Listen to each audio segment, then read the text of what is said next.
आज के इस एक्सप्लेनर में हम देखेंगे इंडिया की सबसे बड़े एडटेक स्टार्टअप का कैटास्ट्रॉफिक राइज और फिर उसका एब्सोल्यूट फ्री फॉल। मतलब एक ऐसी कंपनी जो इंडियन स्टार्टअप इकोसिस्टम की शान थी, आज ह्यूब्रिस, फाइनेंशियल मिसमैनेजमेंट और डीपली टॉक्सिक कल्चर की सबसे बड़ी कॉशनरी टेल बन चुकी है। तो बिना किसी देरी के चलिए शुरू करते हैं। 22 बिलियन डॉलर्स, ये सिर्फ एक नंबर नहीं था दोस्तों। 22 में ये बायजूस की पीक वैल्यूएशन थी। उनके founder Byju Raveendran Indian startups के एब्सोल्यूट पोस्टर बॉय बन गए थे। Sequoia, Chan Zuckerberg Initiative, General Atlantic, इन सारे ग्लोबल हैवीवेट्स का बैकिंग था इनके पास। बाहर से देखने पर ना ऐसा लग रहा था जैसे इनके लिए स्काई इज द लिमिट। लेकिन अब इस क्रैश लैंडिंग की वेलोसिटी देखिए। एक तरफ वो $22 बिलियन का मैसिव पीक और दूसरी तरफ brutal reality. Global bank HSBC ने रिसेंटली टेक इन्वेस्टर प्रोसीज के नियरली 10% स्टेक को एग्जैक्टली 0 पर वैल्यू किया है। हाँ, आपने सही सुना, एब्सोल्यूट 0। सोचिए जरा, आखिर एक कंपनी इतनी जल्दी इतनी मैसिव वैल्यू कैसे बर्न कर सकती है? इसका एक बहुत बड़ा रीजन था उनकी डेट ड्रिवन एक्सपेंशन स्प्री। उन्होंने करीब $1 billion, 950 million to be exact, ऐसे ही खर्च किए आकाश एजुकेशनल सर्विसेज को अक्वायर करने के लिए। और इनका मार्केटिंग बजट, वो तो कंप्लीटली एस्ट्रोनॉमिकल था। इंडियन नेशनल क्रिकेट टीम की जर्सी पर ब्रांडिंग से लेकर कतार फीफा वर्ल्ड कप तक इनका प्रेजेंस था। और उन्होंने तो लिटरली लायनल मेसी को ग्लोबल ब्रांड एम्बेसडर तक साइन कर लिया था। Section 1, the dark workplace reality. $1 billion marketing फसाद के ठीक पीछे की रियलिटी उनके 50,000 एम्प्लॉयज के लिए बेहद डार्क थी।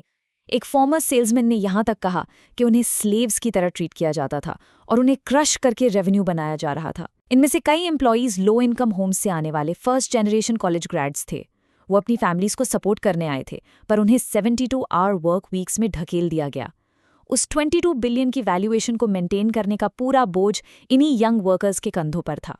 ये वर्क कल्चर इतना अब्यूजिव था कि एम्प्लॉयज इसे रेगुलरली डेली मेंटल टॉर्चर कहते थे, जहां वर्क लाइफ बैलेंस बिल्कुल जीरो था। सुनने में आता था कि मैनेजर्स टारगेट्स पूरे ना होने पर स्टाफ की लंच ब्रेक्स तक रोक देते थे। ऐसी रिपोर्ट्स भी आईं जहां मैनेजर्स लिटरली एम्प्लॉयज के बैग्स लॉक कर देते थे ताकि वो फिजिकली ऑफिस से ना जा सकें, और उन्हें डराने के लिए आर्बिट्ररी परफॉर्मेंस इंप्रूवमेंट प्लान्स या पिप्स पर डाल दिया जाता था। ये टॉक्सिसिटी एक व्हाट्सएप मैसेज से साफ दिखती है, जहां एक मैनेजर ने अपनी ही टीम को ओपनली थ्रेटन किया कि I will make you suffer like hell under मी।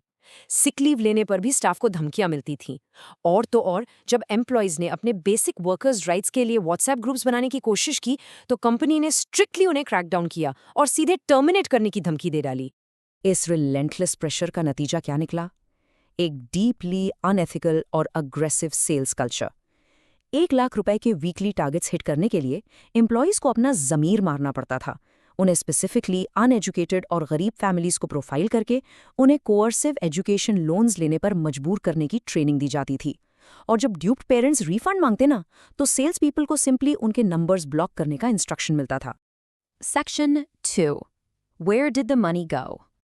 अब ये इस पूरी सागा का सबसे बैफलिंग हिस्सा है। 2021 में बायजूस ने $1.2 बिलियन का टर्म लोन ओवरसीज मार्केट से रेज किया, लेकिन बाद में लेंडर्स को पता चला कि उसमें से $533 मिलियन सीधे हवा में गायब हो गए। अलेजिडली ये पैसा मायामी के एक ऑब्स्क्योर नए हेज फंड कैमशाफ्ट कैपिटल में डाइवर्ट कर दिया गया था, और यहीं से यूएस कोर्ट्स में हिडन एसेट्स को लेकर उनकी मैसिव लीगल बैटल शुरू हो गई।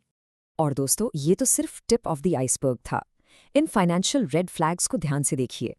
कंपनी एलिजिडली अनरियलाइज सेल्स को अपनी बुक्स में दिखाकर अपनी रेवेन्यू ग्रोथ आर्टिफिशियली इन्फ्लेट कर रही थी, जो कि इंडियन अकाउंटिंग स्टैंडर्ड्स का एक डायरेक्ट वायलेशन है।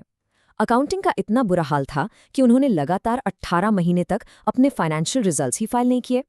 इसके बाद एनफोर्समेंट डायरेक्टरेट यानी ईडी ने फॉरेन एक्सचेंज वायलेशंस के लिए प्रोब्स लॉन्च की, और साथ ही एमसीए और सेबी जैसी एजेंसीज ने भी अपनी मैसिव इन्वेस्टिगेशंस शुरू कर दी। Section 3, Board Exits and Investor Panic. फिर आया जून 2023, जब फाइनली बॉटम फॉल आउट हो गया। दुनिया के सबसे बड़े बैकर्स जैसे पीकेक्सवी पार्टनर्स, जो पहले सेक्वाया था, प्रोसेस और चान ज़करबर्ग इनिशिएटिव, इन सब ने एक साथ बायजूस की बोर्ड से रिजाइन कर दिया। ऐसा क्यों हुआ? प्रोसेस के अकॉर्डिंग एग्जीक्यूटिव लीडरशिप ने उनकी स्ट्रेटेजिक, लीगल और कॉर्पोरेट गवर्नेंस एडवाइस को कंप्लीटली और रिपीटेडली इग्नोर किया। इन्वेस्टर्स को रियलाइज हो गया था कि जब फाउंडर्स उनकी सुनने को तैयार ही नहीं है तो वो बोर्ड पर रहकर अपनी फाइड्यूशरी ड्यूटीज पूरी नहीं कर सकते। और इन बोर्ड एग्जिट्स के ठीक साथ साथ एक और बहुत बड़ा झटका लगा। उनके ऑडिटर डिलॉयट ने भी ऑफिशियली क्विट कर दिया। देखिए, जब इतनी बड़ी कंपनी का auditor complete lack of financial transparency और इग्नोर्ड डॉक्यूमेंट रिक्वेस्ट का हवाला देकर चला जाए तो मार्केट के लिए ये एक मैसिव फ्लैशिंग रेड अलार्म बन जाता है। Section 4, massive fire sales. इस फाइनेंशियल लॉस का बस स्केल समझिए आप। पैंडेमिक बूम के टाइम बाइजूस ने यूएस रीडिंग प्लेटफॉर्म एपिक को $500 मिलियन में और कोडिंग प्लेटफॉर्म टिंकर को $200 मिलियन में खरीदा था। अब फास्ट फॉरवर्ड करिए 2025 में डेलीवेयर में एक 48 राउंड बैंक्रप्सी ऑक्शन हुई, जिसके बाद एपिक सिर्फ 95 मिलियन में और टिंकर अमेरे $2.2 मिलियन में बिका। ये बेसिकली उनके कैपिटल का टोटल वेपराइजेशन था। Section 5, the final collapse. इस लीगल कैओस को जल्दी से ट्रैक करते हैं कि आखिर कंप्लीटली हुआ क्या। शुरुआत हुई जब इंडियन क्रिकेट बोर्ड यानी बीसीसीआई ने 158 करोड़ रुपए की डिफॉल्ट का केस फाइल किया। जुलाई 2024 तक एनसीएलटी ने कंपनी को इंसॉल्वेंसी प्रोसीडिंग्स में एडमिट कर लिया। बाइजूस ने बैंक्रप्सी रोकने के लिए बीसीसीआई से सेटलमेंट की बहुत कोशिश की, पर US lenders, specifically glass trust, सीधे सुप्रीम कोर्ट पहुंच गए। उनका स्ट्रॉन्ग आर्ग्यूमेंट था कि सेटलमेंट का पैसा एक्चुअली टेंटेड है। सुप्रीम कोर्ट ने इस बात से अग्री किया, सेटलमेंट कैंसिल किया और बाइजूस वापस बैंक्रप्सी प्रोसेस में चला गया। अब सिर्फ इंडिया में ही सिचुएशन खराब नहीं थी। हाल ही में एक यूएस बैंक्रप्सी कोर्ट ने फाउंडर बाइजू रविंद्रन के खिलाफ पर्सनली एक डेविस्टेटिंग डिफॉल्ट जजमेंट पास किया है। उन्हें $1 बिलियन से ज्यादा पे करने का ऑर्डर मिला है। यूएस जज ने ओपनली साइट किया कि उन्होंने विलफुल ऑब्स्ट्रक्शन किया, इन्फॉर्मेशन देने से इनकार किया और लेंडर्स से एसेट्स छुपाए। ये कंपनी के लिए बिल्कुल एक फेटल ब्लो है। तो आखिर में ये सबसे बड़ा सवाल उठता है, $0 वैल्यूएशन, एलिनेटेड एम्प्लॉइज, भागते इन्वेस्टर्स और फाउंडर के सर पर $1 बिलियन का यूएस कोर्ट जजमेंट। क्या वो कभी इस फ्री फॉल से रिकवर कर पाएंगे, या ये सच में इंडिया के सबसे बड़े एजटेक सपने का डिफिनिटिव एंड है? ये पूरी स्टोरी इस बात की एक बेहद ट्रैजिक केस स्टडी है कि जब ग्रोथ एट ऑल कॉस्ट्स आपका एक लौता मेट्रिक बन जाए तो कॉन्सिक्वेंसेस कितने कैटास्ट्रॉफिक हो सकते हैं। Thanks for watching rise and fall.